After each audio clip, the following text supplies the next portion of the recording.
رب العالمین والصلاة والسلام علی سید الانبیاء والمرسلین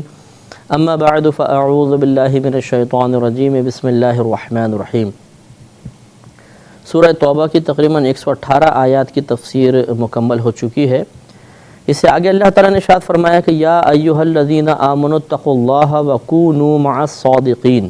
اے ایمان والو اللہ تبارک و تعالیٰ سے ڈرو اور سچوں کے ساتھ ہو جاؤ۔ تو یہاں پر پہلے تو ایک ڈرنے کا حکم ارشاد فرمایا۔ ڈرنے کا مطلب یہ ہوتا ہے کہ اللہ کے عذاب، اس کی گرفت سے، عذاب قبر سے، عذاب آخرت سے، آخرت کی ذلت سے ڈرنا۔ اور یقینی سی بات ہے ڈرنے کا حکم خالی یہ نہیں کہ بیٹھ کے زبان سے اس کا اقرار کرنا یا دل میں خوف کی کیفیت کو محسوس کرنا، بلکہ اس کیفیت کے پیدا ہونے کے بعد، زبان سے اس خوف کے اظہار کرنے کے بعد اس کی کوئی عملی تصویر، عملی شکل بھی دکھانا۔ اور عملی شکل کا مطلب یہ ہے کہ پھر ایسے کاموں کو کرنا جو اللہ تعالیٰ کی رضا والے ہیں، اور ایسے کاموں کو چھوڑ دینا، ان سے بچنے کی کوشش کرنا جو اللہ تعالیٰ کی ناراضگی کا سبب بن سکتے ہوں۔ جو شخص یہ کام کرے گا وہ اللہ سے ڈرنے والا ہے۔ اگر صرف ہم زبان سے اقرار کریں یا کسی ہم مجلس میں محفل میں بیٹھ گئے اور وقتی طور پہ کسی نے کوئی بات بیان کی اور ہمارے دل میں خوف کی کیفیت پیدا ہوئی تو یہ کافی نہیں ہے۔ اس کے بعد یہ سمجھنا کہ بڑا اللہ سے ڈرنے والا ہوں، دیکھیں جی جس محفل میں بیٹھتا ہوں کوئی بیان کر رہا ہوتا ہے تو میری آنکھوں سے آنسو جاری ہو جاتے ہیں اور بڑا مجھے اللہ کا خوف محسوس ہوتا ہے۔ بعضیوں کہتے ہوئے نظر آئیں گے جی ہم قرآن پڑھتے ہیں تو میرے آنسو نکل آتے ہیں اور میں بڑا اللہ سے ڈرتا ہوں۔ تو خالی یہ کیفیات اللہ کو مقصود نہیں ہے، بلکہ اس کیفیات کے جو تقاضے ہیں کہ آپ کے دل میں جب اللہ کا خوف پیدا ہوا، ایک ڈر پیدا ہوا، تو ڈر اس بات کا تقاضا کرتا ہے کہ پھر اس رب کی ناراضگی والے کاموں سے بچیں۔ تو اصل مقصود یہ ہے کہ آدمی نیک اعمال کا ارتکاب کرے، گناہوں سے مکمل طور پہ اجتناب کرے، تب وہ واقعی خوف خدا رکھنے والا ہے، ورنہ خالی زبان سے اقرار کرنا اور وقتی کیفیت پر مطمئن ہو جانا اس سوائے خوش فہمی کے اور کچھ بھی نہیں ہے۔ وَكُونُوا مَعَ الصَّادِقِينَ، اور تم سچوں کے ساتھ ہو جاؤ، یعنی جو حق بات بولتا ہے، صحیح عقیدہ رکھتا ہے، سچی بات بولتا ہے، اس کے اعمال اچھے ہیں، یہ تمام صادقین کے ساتھ ہو جاؤ۔ اور بعضوں نے صادقین کی تفسیر اکابر صحابہ کرام سے کی ہے کہ ان کے ساتھ رہنے کا حکم اس زمانے میں دیا گیا، اور ہم عام حکم رکھیں تو مراد یہی ہے کہ جو سچ بولنے والے ہیں، عقیدے کے اعتبار سے درستگی رکھنے والے ہیں، ان کے ساتھ ہو جاؤ۔ اگر خدا نخواستہ کسی کا عقیدہ عقائد اسلام سے ٹکراتا ہے، کوئی شخص جھوٹ بولنے والا ہے، بری عادات کا مرتکب ہے، تو اس سے بچنا چاہیے۔ اس سے معلوم یہ ہوا کہ اچھوں کی صحبت میں بیٹھنا چاہیے، کیونکہ اللہ تعالیٰ نے اچھوں کے میں سے ہونے کا حکم دیا ہے۔ ما كان لأهل المدينة ومن حولهم من الأعراب أن يتخلفوا عن رسول الله ولا يرغبوا بأنفسهم عن نفسه، اور مدینہ والوں کے لیے اور ان کے گرد دیہاتی لوگ، جو اطراف میں دیہاتی لوگ رہتے ہیں، ان کے لیے یہ مناسب نہ تھا کہ رسول اللہ صلی اللہ علیہ وسلم سے پیچھے رہ جائیں، اور نہ یہ مناسب تھا کہ ان کی جان سے اپنی جان کو زیادہ محبوب رکھیں۔ تو یہ وہی لوگ تھے جو غزوہ تبوک میں پیچھے رہ گئے تھے، تو اللہ تعالیٰ نے ان کے بارے میں فرمایا ذالک بانہم لا یصیبہم ظمأ، اور یہ اس سبب سے ہے، یعنی ان کے لیے جو پیچھے رہنا مناسب نہیں تھا، یہ اس سبب سے ہے، بانہم، اس سبب سے کہ وہ لا یصیبہم ظمأ، کہ انہیں جو بھی کوئی پیاس وغیرہ پہنچے گی، ولا نصب، یا تکلیف وغیرہ، ولا مخمصۃ، یا بھوک وغیرہ، فی سبیل اللہ، اللہ تعالیٰ کے راستے میں، ولا یطؤون موطئا یغیظ الکفار، یا وہ کسی ایسی جگہ قدم رکھیں گے، ایسی جگہ کو روندیں گے جن سے کافروں کو غیظ و غضب آئے، یعنی ان کے ملکوں پہ حملہ کر کے ان کے شہروں پہ اپنے گھوڑوں کے ذریعے ان کو روندیں گے، سموں کے ذریعے، تو یہ ان کے لیے تکلیف کا باعث ہوگا۔ ولا ینالون من عدو نیلا، اور جو کچھ کسی دشمن کا وہ بگاڑتے ہیں، یعنی جو پہلے بات اب دوبارہ ترتیب رکھیے گا کہ یہ اس سبب سے ہے کہ ان کا پیچھے رہنا جو لائق نہیں تھا، مناسب نہیں تھا، یہ اس سبب سے کہ انہیں کوئی اگر پیاس اس راستے میں پہنچتی، یا ان کو تکلیف یا بھوک محسوس ہوتی، یا وہ گھوڑے دشمنوں کی سرحدوں پہ دوڑاتے، یا دشمنوں کو کچھ بگاڑتے، الا کتب لہم بہ عمل صالح، مگر اس کے بدلے ان کے لیے نیک عمل لکھا جاتا، نیکی لکھی جاتی۔ ان اللہ لا یضیع اجر المحسنین، بے شک اللہ تعالیٰ نیکی کرنے والوں کا اجر ضائع نہیں فرماتا۔ اس سے معلوم یہ ہوا کہ گویا کہ اللہ نے ان کو سمجھایا کہ تمہارا پیچھے رہ جانا بہت ہی برا ہے، تمہارے لیے شان کے لائق نہیں تھا، تمہارے لیے مناسب نہیں تھا، کیونکہ اگر تم اس راستے میں نکلتے تو اگر تمہیں پیاس محسوس ہوتی، کوئی بھی تکلیف آتی، بھوک محسوس ہوتی، تم سفر بھی کرتے، دشمنوں کو مارتے وغیرہ، تو ان تمام پر تمہیں نیکیاں ملتی۔ اس سے معلوم ہوا کہ جو اللہ تبارک و تعالیٰ کی راہ میں نکلے گا اسے ہر عمل کا ثواب ملے گا۔ پیاس محسوس ہوگی، اس پر بھی ثواب، بھوک محسوس ہوگی، اس پر بھی ثواب، اس کا کھانا، اس کا چلنا پھرنا سب باعث ثواب ہوگا۔ اسی سے استدلال کر کے مفسرین نے فرمایا کہ جو طالب علم دین اپنے گھر سے دین سیکھنے نکلے گا، وہ بھی چونکہ اللہ تبارک و تعالیٰ کی رضا کی خاطر نکلا ہے، تو اسے بھی ہر عمل کا ثواب ملے گا کہ وہ اٹھے گا، بیٹھے گا، سوئے گا، کھائے گا، پیے گا، اور جو بھی اس کو تکلیف پہنچے گی سب پر ثواب مرتب ہوں گے۔ اور یہ جو اللہ نے فرمایا کہ ان اللہ لا یضیع اجر المحسنین، بے شک اللہ تعالیٰ نیکی کرنے والوں کا اجر ضائع نہیں فرماتا، اس سے معلوم یہ ہے کہ جو نیکی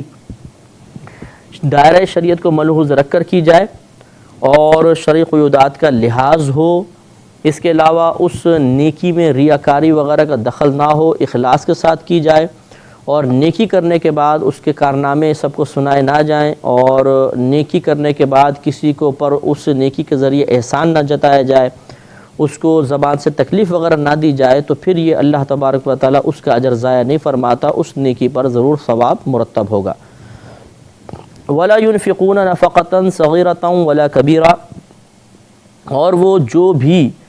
نفقہ کو جو بھی خرچ کرتے ہیں، تھوڑا ہو یا بڑا، وَلَا يَقْطَعُونَ وَادِيًا، اور جو بھی وادی وہ قطع کرتے ہیں،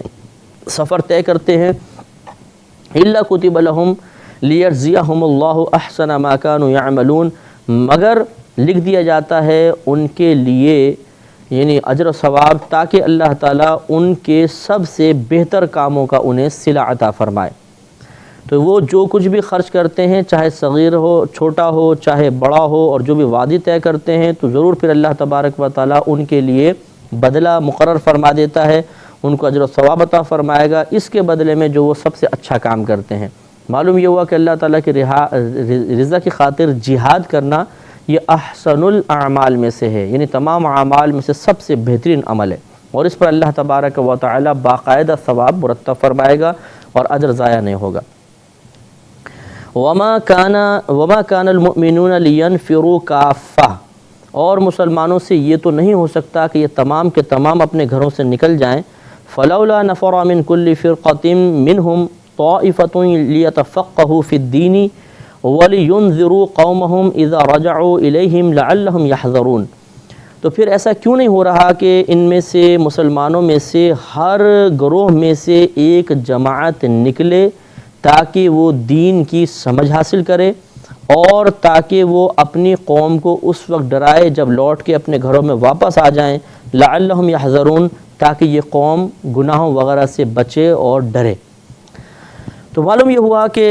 تمام مسلمانوں پر ایک ساتھ تبلیغ دین کے لیے نکلنا یا علم دین کے حصول کے لیے نکلنا کوئی فرض یا واجب نہیں ہے، بلکہ یہ ضروری ہے کہ ان میں سے کچھ لوگ جا کر علم دین سیکھیں، اور سیکھنے کے بعد واپس آ کے اپنی قوم کو سکھائیں،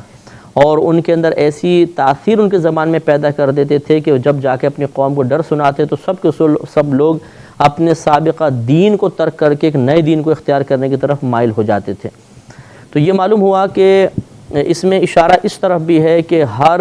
شہر میں سے، ہر ملک میں سے کچھ لوگ ایسے ہونے چاہیے جو علم دین سیکھنے کے لیے جائیں اور باقاعدہ علم سیکھیں، اور واپس آ کے پھر اپنے اطراف کے علاقے والوں کو علم سکھائیں، کیونکہ اگر یہ سلسلہ موقوف ہو جائے گا تو جیسے آج کل بھی بعض شہروں میں، بعض گاؤں کے اندر ایسا معاملہ ہے کہ کوئی علم سکھانے والا نہیں ہے، زیادہ سے زیادہ ایک حافظ قرآن ہوتے ہیں، وہ لوگوں کو نمازیں پڑھا دیتے ہیں، اس کے بعد احکام سکھانے والا کوئی بھی نہیں ہوتا، اور لوگ اپنے جتنے بھی مسائل ہیں انہیں خود اپنی عقلی قوت اور صلاحیت کے مطابق حل کرنے کی کوشش کرتے ہیں، جس کا نتیجہ نکلتا ہے کہ شرعی رہنمائی نہ ہونے کی بنا پر بہت سے فیصلے خلاف شرع ہو جاتے ہیں، اور وہ گناہ کبیرہ کے مرتکب ہو کر ہو سکتا ہے اللہ کی ناراضگی میں گرفتار ہو جائیں۔ لہذا ہر گاؤں، ہر قصبہ، ہر شہر میں سے لازم ہے کہ ایک جماعت نکل کر علم دین سیکھے، احکامات سیکھے، اور اپنی قوم کو جا کر سکھائے۔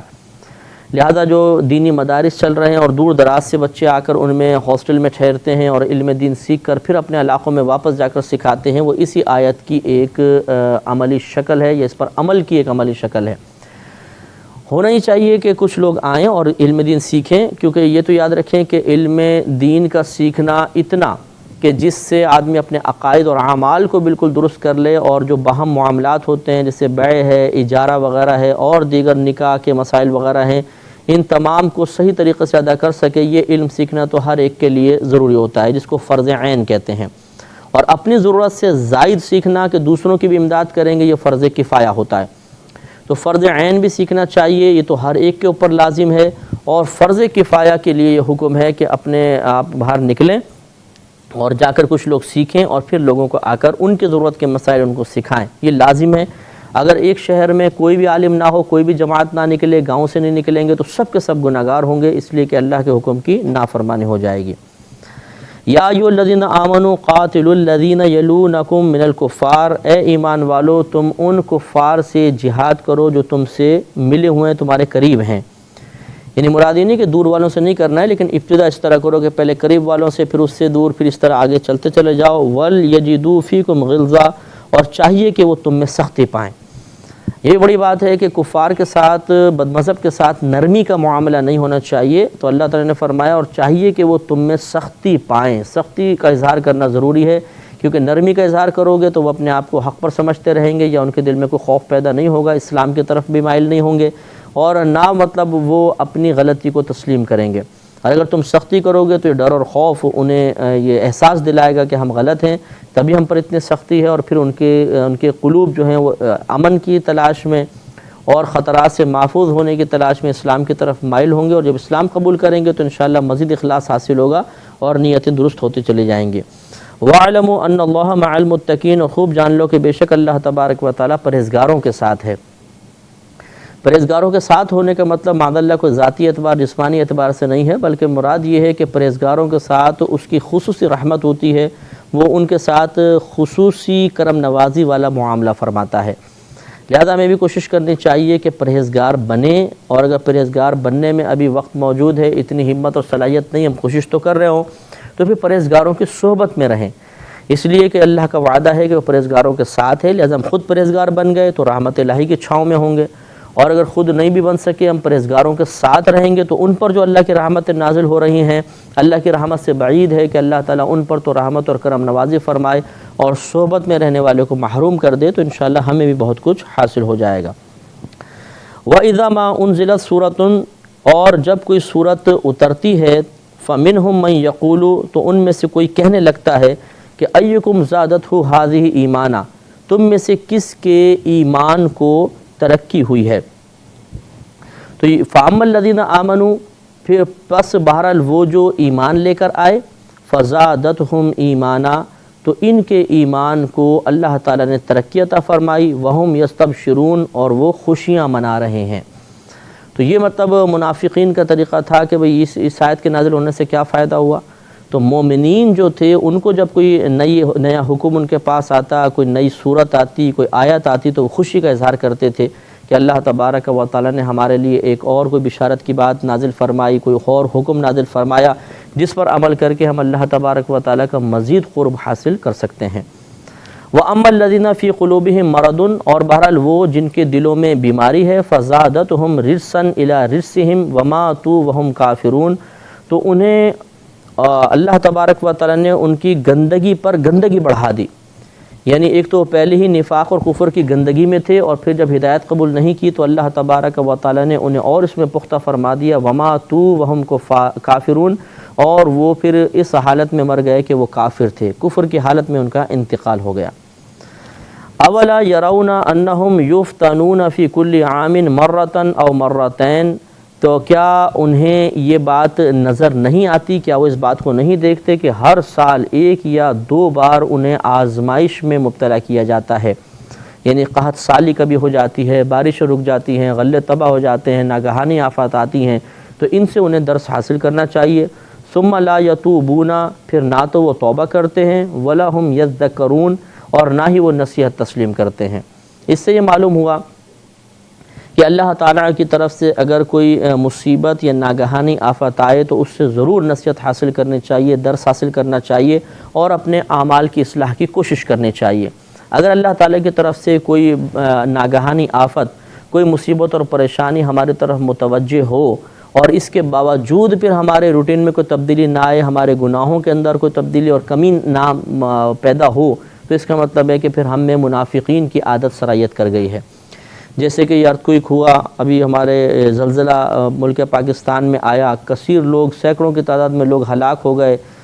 عمارات زمین بوس ہو گئی، بہت سے لوگ بیچارے بے یار و مددگار ہو گئے۔ تو ان چیزوں سے ہمیں درس حاصل کرنا چاہیے تھا، لیکن عموماً ایسا ہوتا ہے کہ وقتی طور پہ ایک جوش اور کیفیت پیدا ہوتی ہے، وقتی طور پہ خوف پیدا ہوتا ہے، اللہ کی بارگاہ میں استغفار کرتے ہیں، اس کے بعد بھول بھال جاتے ہیں کہ کیا ہوا تھا، اور پھر وہی سابقہ ہمارے معاملات شروع ہو جاتے ہیں۔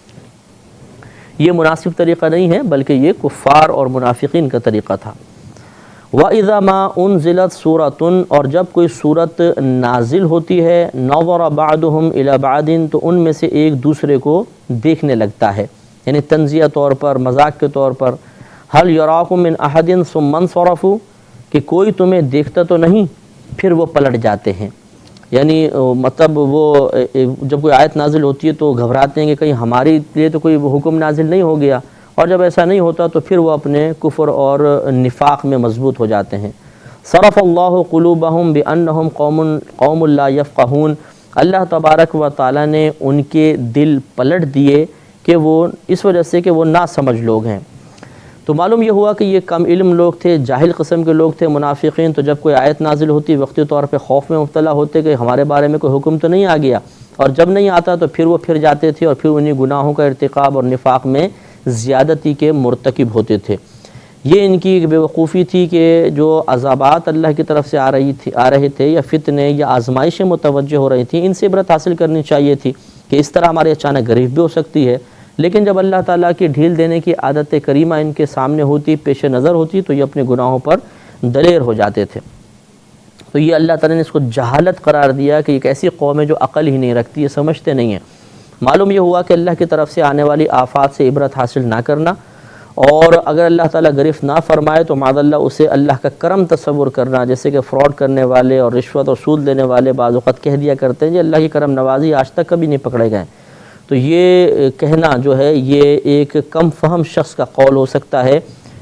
ذی شعور شخص کا ایسا قول نہیں ہوگا۔ لَقَدْ جَاءَكُمْ رَسُولٌ مِّنْ أَنفُسِكُمْ عَزِيزٌ عَلَيْهِ مَا عَنِتُّمْ حَرِيصٌ عَلَيْكُمْ بِالْمُؤْمِنِينَ رَءُوفٌ رَحِيمٌ، بے شک تمہارے پاس ایک تم میں سے ایسے رسول تشریف لائے کہ جن پر تمہارا مشقت میں پڑنا گراں گزرتا ہے، تمہاری بھلائی کے نہایت چاہنے والے ہیں، مہربان ہیں، رحیم ہیں۔ تو یہ نبی کریم صلی اللہ علیہ وسلم کی مدح و ثنا یہاں پر فرمائی گئی کہ تمہارے درمیان ایک ایسے رسول تشریف لائے جن